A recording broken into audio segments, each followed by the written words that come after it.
Chaque fois que tu es en face d'une vérité, les amours, chaque fois que tu es en face d'une vérité, tu fais en larmes. Vous savez, la vérité, si elle ne te délivre pas, elle va te blesser. Il y a deux choses. Soit la vérité te délivre, soit elle va te blesser. Et quand elle va te blesser, elle va te blesser à fond. Et cette blessure, tu dois comprendre que elle n'est pas celle qui doit plutôt te crucifier.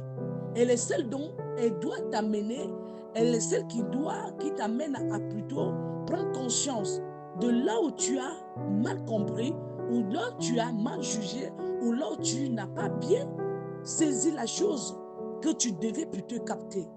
Ici, si elle te fait fondre en larmes, ça veut dire que la solution n'est pas loin de toi. La guérison est là, un parcours difficile, mais elle est presque au bout où tu dois comprendre quelque chose. Pour des personnes qui souhaitent avoir une guérison spirituelle, la guérison spirituelle n'est pas une histoire de 2 à 3 jours. Je l'ai toujours dit.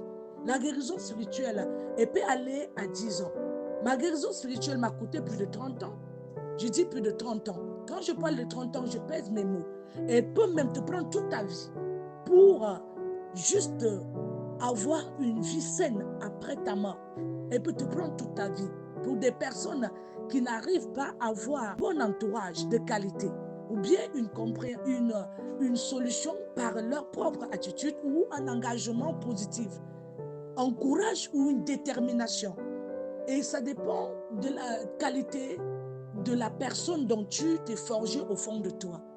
Ici, tout ce que tu as à donner est ce qui te serait rendu au centuple. Soit tu abandonnes, soit tu acceptes d'être toujours blessé, sans toutefois chercher à comprendre pourquoi.